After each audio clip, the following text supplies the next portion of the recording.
Hi everybody, how's it going today? Thanks for watching another video. Wanted to share some news with you guys. Recently we had our co-ops, our division in our co-ops annual meeting here this past week. And at this meeting typically they will recognize farms in the division that met the quality standards to receive a quality award for the year. And we met those standards here for the last 12 months. It's kind of hard to see here on the camera probably. I don't know if you guys can quite read that, but we have met those quality standards here the last 15 years straight. Every year that we've milked cows here in Carrington. Been with the same co-op since we started here. Just very proud of receiving that award here again.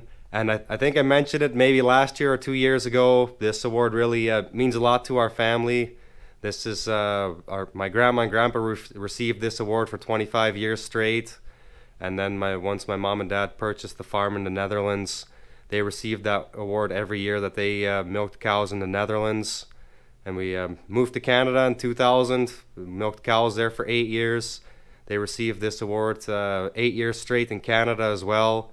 So total on our farm, it's been 50 years plus that we've received this award. And I did want to, I don't know if bragging, I don't really like bragging, but just really proud of the work that our guys are doing on our farm here. Really shows that they take their job seriously. They want to do a good job with milk quality, make sure the cows are clean. They're doing a good job picking cows out that may have mastitis or are questionable, and also our herd health team, treating those cows, sorting them out if they feel they do need to be treated. And really it means to me personally that things overall are going fairly good on the farm as far as nutrition wise, bedding and stall management, cleanliness of the pens. It takes all those things together really to be able to produce high quality milk year round. And really the last, I don't know, I would say 13, 14 months, our guys have really done an outstanding job. Somatic cell counts have been under 100 consistently here the last 14 months. Bacteria counts are down 1s and 2s very consistently. And even, I don't know if you guys remember here a few videos ago, I had mentioned we changed pre-dips. I'd like to go into the parlor and maybe give you guys an update, kind of fits in with this video here.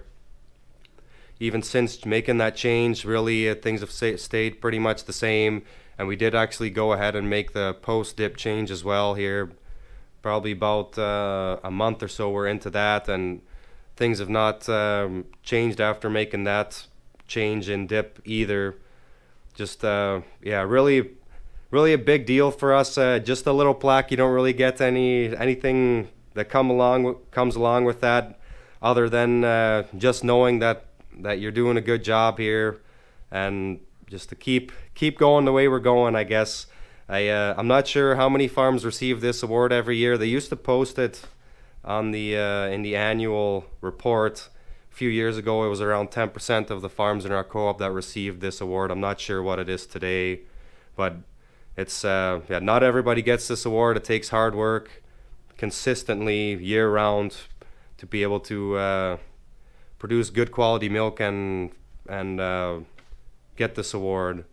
So I think I'll go into the parlor, kind of talk about that pre-dip change, things that I've noticed myself, how it's been going, what our guys have commented back to me, and I'll talk a little bit about the post-dip change that we made. I think that fits in pretty good here with this video, and it's been long enough now into making that change that I can give my opinion on it and kind of share with you guys the results since making that change. But we'll yeah, we'll continue the video in the parlor here. In the parlor here now, Alex is just starting prep here on this side, so that what he's putting on now, that's the command, that's the pre-dip, and we run that through our foamer. So that's the first step we do when the cows come in. If you can see that on the cows here.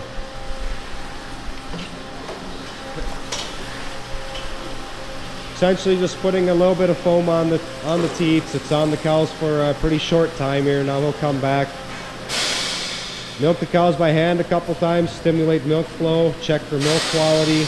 This is where we are picking up cows that might have mastitis or are starting to develop mastitis.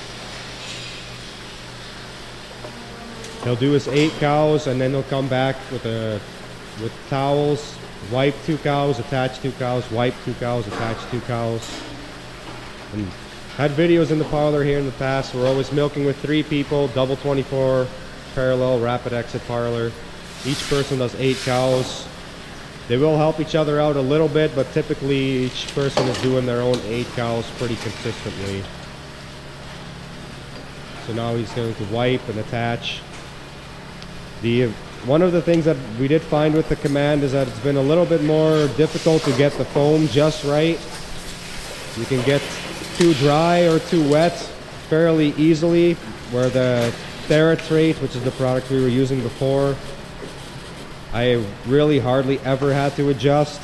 Where here I've been, even now, still making just minute adjustments on air pressure. So the way it works, there's air pressure coming up to where, so it's coming from our equipment room, one air line, one teat dip line, and it comes together up here, and then it goes, they meet together and then go down the hose. So you can either adjust air pressure or adjust teat dip pressure, and you want to get that ratio right to make sure the product is flowing at quick enough that that the guys are not waiting for it to come out of the handle, but you also want it to foam right. So we had issues with it a little bit, with it being too dry. So it wasn't, the dip wasn't wet enough on the teat ends that it was difficult to get. If the cows had a little bit of manure on the teat ends, it wouldn't come off very easily with the towel. But since kind of playing with that, kind of got that figured out a little bit better here. We've been using this command now for, I don't know, 3 months or so. I'd have to look back in my notes. But overall, bacteria counts, somatic cell count, they stayed the same. We did have a little bump in bacteria count about a month into using command, just before using the different post dip, which I'll talk about here in a little bit. I'm not sure it was teat dip related, but we never really found out what the reason was. So we're typically around 2s or 3s, like I mentioned before, 1s. We had some 8s, some 9s, some 10s, which is pretty unusual for us. Typically that's a sign that either the wash is not working correctly, or spot on the receiver might be starting to get dirty, was not getting cleaned all the way, but never really found anything. Or it could be that we're not doing as good of a job prepping the cows before attaching the machines. Really didn't think that was, I mean, that could have been the issue, but never really pinned it down to anything. Just came back to normal again on its own. It could even be the south line of cows just exited here. Could even be just something with the lab, or if the samples were not on ice all the way from when they were taken here to when they got to the lab. It's always hard sometimes to pinpoint exactly what the reason is when it goes away on its own. But I'm glad that we're back to where we normally are. So the post dip that we changed to is called Velocity Gold Barrier, and that is a mixed dip also, as the next group of cows are coming in here. She sees me, she's wondering why I'm here. I'll back up a little bit.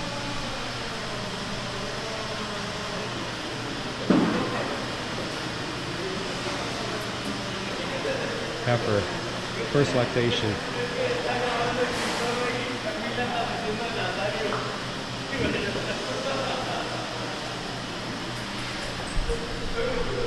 The pen that's in the parlor right now, these are all first, second lactation, high production cows.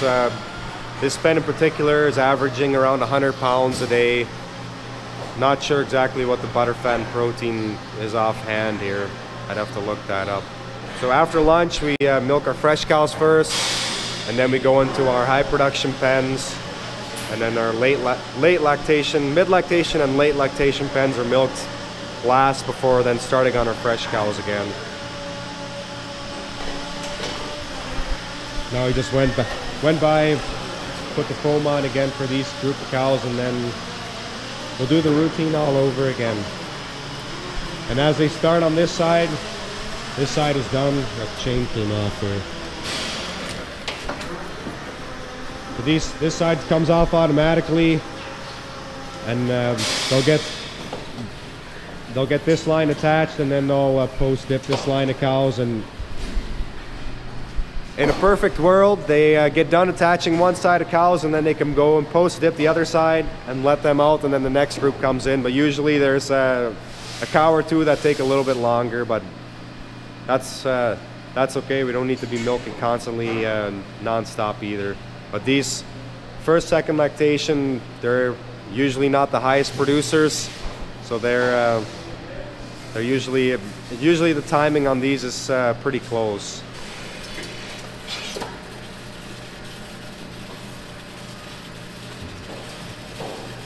so the idea is we want a certain amount of time after that pre-dip is applied to the cows to when they're attaching the units. And we do have someone coming on our farm regularly, about every 3 months. He goes through, checks all of our milk equipment, pulsators, vacuum, individual sides up here at the claw on the pulsator side. He looks at vacuums on our high production cows, vacuums on our mid to low production cows, just to make sure that things are where they need to be, because our milk equipment working properly is also a huge part of having good milk quality. If cows are not being milked out properly, it's going to cause issues with their teat ends, could cause mastitis if the pulsator's not working correctly. So maybe the next time Jeff comes on our farm, I'll maybe talk about some of the things he's looking at. So it pulsates in the cup, and he's looking at the off and on time on that pulsator. And we want to be, don't know offhand what the numbers are here, but we want to be in the right range. We want to have enough of a pause in between pulsations to let the cow let her milk down, essentially. So now they'll come by post dip. I think there's one cow still left at the end there that's not quite done milking yet.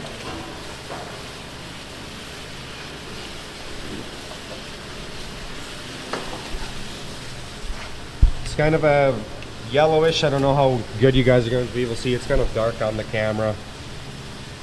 But you can see it kind of dripping off the teat end. So we want to make sure that the teat ends are covered completely, so that when she goes to her pen, there's a minimal chance of her picking bacteria up. I'll maybe go over to the dip and show you guys the Velocity Gold, and that is a dip that we are mixing on the farm here. The way that dip works is the sooner you use it after it's mixed, the more effective it is. It's supposed to be good for 24 to 30 hours, but the sooner you use it, the better. Ideally, use it within an hour. We're mixing 2.5 gallons at a time, so we're mixing about 5-6 hours worth of dip at a time. I'm in our equipment room here now, kind of loud in here, so I'll try to talk a little bit louder. So this is the Velocity Gold. It's actually two products that are blended 50-50 of each together into one. It's essentially a pump air with an air line. All they have to do is they can flip this down, put it in the container, flip this air valve. Takes maybe, I don't know, 30 seconds to a minute to fill their 2.5 gallon container, because the pump works fairly slowly.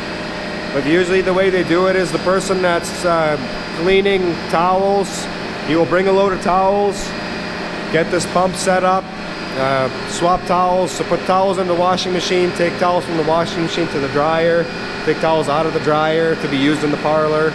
And by the time he's done with that, the 2.5 gallon container is full, and then he'll head back to the parlor. I just step out of there for a second because I've got kind of a sore throat, so it's kind of hard to talk loud. Back in the parlor, these girls are just done milking here. So it's a mixed 50-50. Like I said, the quicker you use it, the better. We're using it within 4 or 5 hours or so, and they're pretty much, our milkers are mixing it as needed. Very simple. Do have some costs in that pump. That pump wasn't cheap, but in theory, so we were using Teat coat 10.3 before in the wintertime, Star Max in the summertime, and this Velocity Gold mix is significantly more cost effective. So this again is a non-iodine dip, just like the Command is a non-iodine dip. Iodine has gotten extremely expensive.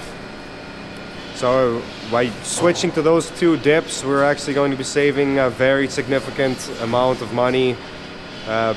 When we were going through this with the dealer, I was actually shocked to find out how expensive the iodine dips are compared to these products.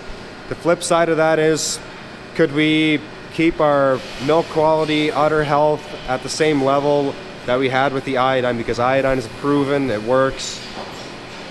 And so far, so good. I mean, we'll have to see how things go here through the winter. So we will use this dip in the winter time, but we do use another post dip if temperatures are below 0 degrees Fahrenheit outside. We switch to a different dip using Dermacoat. At the moment, we had 1 barrel left from last year, and then we're going to try again another non-iodine dip. They have a Command winter dip. Was 1/4 of the price of the Dermacoat, and the Dermacoat was like $3,500 per 55-gallon drum. So it's an extremely expensive dip. It works, but it's extremely expensive. So we'll see how that goes here this winter. One thing I do want to really keep a close eye on is obviously milk quality, but also teat end health. We want to make sure we're not getting cracked teat ends. We want to make sure that our teat ends, the skin on the teat, stay healthy. And part of the job that person does that comes on our farm and checks our milk equipment, I usually ask him just to score some teat ends when he's here, because he's usually here for a day and a half. He'll spend the night in Carrington here, and he looks at a lot of things. He looks at not just the milk equipment, he also looks at the job our guys are doing in the parlor. Make sure that they're following the routine they're supposed to, that their timing is right. And he will also look at how much milk is left in the cow's udders after they're done. You never want to milk a cow completely empty, because that can cause teat end issues, but he'll also score teat ends. So I asked him to do that this last time he was here. He didn't think that we had changed any from the time before, and he'll be here again either end of December, beginning of January. So I'll just ask him to keep a close eye on that with making 2 teat dip changes, just to make sure that we're not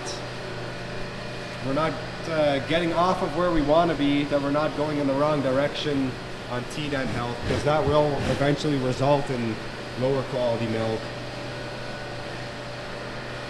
We always have some cows that like to hang out up here after they're done milking. They don't head back to their pen right away. Anyways, I don't think I had anything else I wanted to talk about. If you guys have any questions, comments, post them down below. Hopefully you enjoyed the video, and we'll see you in the next one.